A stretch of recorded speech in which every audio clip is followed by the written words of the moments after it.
Hi friends, welcome to Shri Acharya. So ఇది photosynthesis equation అమ్మ. ఈ ఫోటోసిన్థసిస్ ఈక్వేషన్ మీద ఖచ్చితంగా మనకి రైల్వేస్ కానీ ఎస్ఎస్సి కానీ ఆర్ఆర్బి వీటన్నిటిలో కూడా బిట్స్ ఇచ్చే అవకాశం ఉంటుంది. కానీ జాగ్రత్తగా ఎక్స్ప్లెయిన్ చేస్తాను, ఏంటనేది చూద్దాం. సో ఈక్వేషన్ ఏంటంటే మనకి 6CO2 + 12H2O sunlight by chlorophyll. So C6H12O6 glucose, oxygen, water అనేది ఈ ఈక్వేషన్లో మనకి కనిపిస్తుంది. ఈ ఫ్యాక్టర్స్ గురించి మనం ఒకసారి చూస్తే ఫోటోసిన్థసిస్కి how many factors are essential in photosynthesis అని అడుగుతాడు. అంటే మనకు 4 ఫ్యాక్టర్స్ అనేది అవసరం. ఈ 4 ఫ్యాక్టర్స్లో carbon dioxide, water, sunlight, chlorophyll.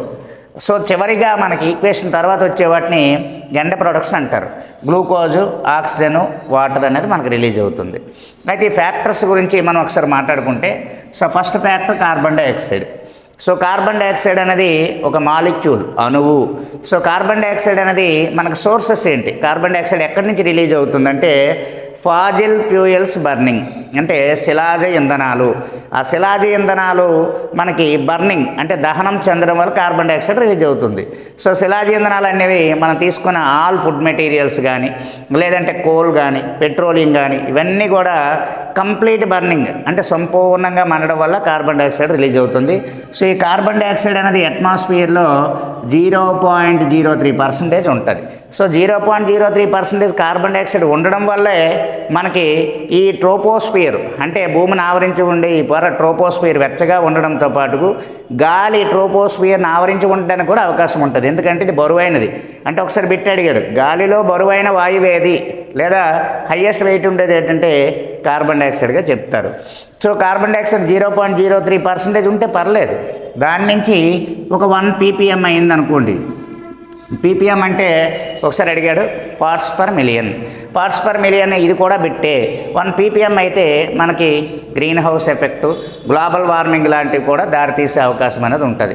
So ఈ కార్బన్ డైఆక్సైడ్ ఎప్పుడైతే మనకి అట్మాస్ఫియర్లో రిలీజ్ అవుతుందో మనకు మొక్కలు అనేవి ఫోటోసిన్థసిస్లో యూజ్ చేసుకోవడం జరుగుతుంది ఫ్రెండ్స్. అలాగే రెండోది వాటర్. వాటర్ అనేది కూడా H2O. వాటర్ యొక్క కెమికల్ నేమ్ కూడా మనకు ఒకసారి అడిగాడు. ఏంటి కెమికల్ నేమ్ అంటే హైడ్రోజన్ మోనాక్సైడ్. అంటే కెమికల్ నేమ్ అడిగేటప్పుడు మనకి ఎలా చేస్తాడంటే డైహైడ్రోజన్ మోనాక్సైడ్ అంటాడు. తప్పు, హైడ్రోజన్ మోనాక్సైడ్నే వాటర్ అంటారు. సో ఈ వాటర్లో మనకు హైడ్రోజన్, ఆక్సిజన్ ఉన్నాయని చెప్పిన సైంటిస్ట్ ఎవరంటే హెన్రీ కెవెండిష్ అనే సైంటిస్ట్ వాటర్లో హైడ్రోజన్, ఆక్సిజన్ ఉన్నాయని మనకు చెప్పడం జరిగింది. అలాగే హైడ్రోజన్ కనుక్కున్నది కూడా హెన్రీ కెవెండిష్ అనే సైంటిస్ట్ కనుక్కున్నాడు. ఆక్సిజన్ కనుక్కున్నది ఎవరంటే ప్రిస్లీ అండ్ షీలే అనే సైంటిస్ట్ కనుక్కోవడం జరిగింది. సో ఆక్సిజన్కి ఆ పేరు పెట్టింది ఎవరంటే లేవోయేజర్ అనే సైంటిస్ట్ కూడా పేరు పెట్టడం జరిగిందమ్మా. అయితే ఈ వాటర్ అనేది మనకు సోర్సెస్ ఇలాగా. సో వాటర్ అనేది మొక్కల్లో మనకి గ్రౌండ్ వాటర్ అంటే భూమిలో ఉండేది, రూట్ హెయిర్ అంటే వేలి యొక్క మూలకేశాల ద్వారా వాటర్ని అబ్జర్వ్ చేసుకుంటాయి.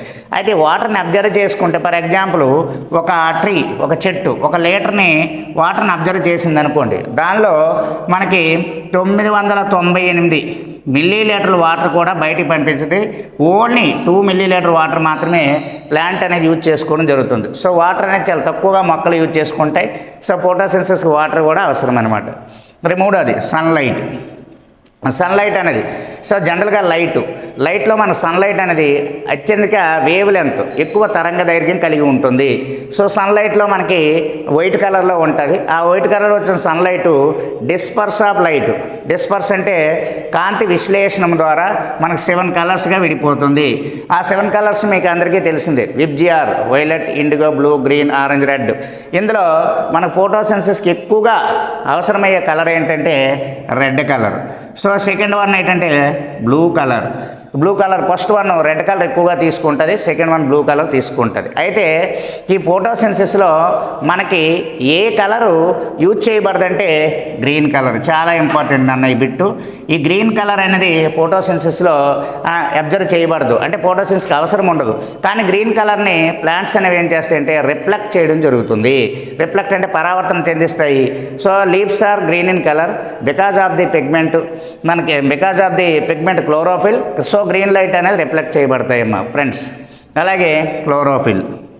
ఈ క్లోరోఫిల్ అనేది మోస్ట్ ఇంపార్టెంట్. క్లోరోఫిల్ ఎక్కడ ఉంటుందంటే మనకి క్లోరోప్లాస్ట్లో ఉంటుంది. క్లోరోప్లాస్ట్ ఎక్కడ ఉంటుందంటే లీవ్స్, పత్రాల్లో ఉంటుంది. లీవ్స్ ఎక్కడ ఉంటాయంటే ప్లాంట్స్లో ఉంటాయి. ఇక్కడ ఒక్కొక్క బిట్ చెప్తాను చూడండి. ఫర్ ఎగ్జాంపుల్ ప్లాంట్స్ని ఏమంటారంటే యూనివర్సల్ ఫుడ్ ప్రొవైడర్స్, విశ్వవ్యాప్తంగా ఆహారాన్ని ఉత్పత్తి చేసే మొక్కలు కాబట్టి సో ప్లాంట్స్ని యూనివర్సల్ ఫుడ్ ప్రొవైడర్స్ అంటారు. సో ప్లాంట్స్లో మనకి ఎక్కడ ఫోటోసింథసిస్ జరుగుతుందంటే లీవ్స్ అంటే పత్రాలు. సో పత్రాల్లో మనకి ఏమంటారంటే ఫుడ్ ఫ్యాక్టరీస్ అంటారు. ఏమంటారమ్మా? Food factories. అలాగే ఈ లీవ్స్ తర్వాత లీవ్స్లో మనకి క్లోరోప్లాస్ట్ అనేది ఉంటుంది. క్లోరోప్లాస్ట్ అంటే హరితరేణువు. హరితరేణువుని ఏమంటారంటే kitchen house of the cell, కణం యొక్క వంటగది. అలాగే క్లోరోఫిల్, ఈ క్లోరోఫిల్లో ఉండే మనకి ఒక ఎలిమెంట్ ఉంటుంది, అదే మెగ్నీషియం. చాలా ఇంపార్టెంట్. క్లోరోఫిల్లో ఉండే ఎలిమెంట్ ఏంటి? మెగ్నీషియము. హీమోగ్లోబిన్లో ఉండే ఎలిమెంట్ ఏంటి? ఐరన్. హీమోసైనిన్లో ఉండే ఎలిమెంట్ ఏంటి? కాపర్. విటమిన్ B12లో ఉండే ఎలిమెంట్ ఏంటి? కోబాల్ట్. ఇలాగ ఎలిమెంట్స్ కూడా మనకి అక్కడ కవర్ అయ్యే అవకాశం ఉంటుంది. ఈ 4 ఫ్యాక్టర్స్ అనేది మనకి ఫోటోసింథసిస్కి మోస్ట్ ఎసెన్షియల్, అంటే బాగా ఉపయోగకరమైనది.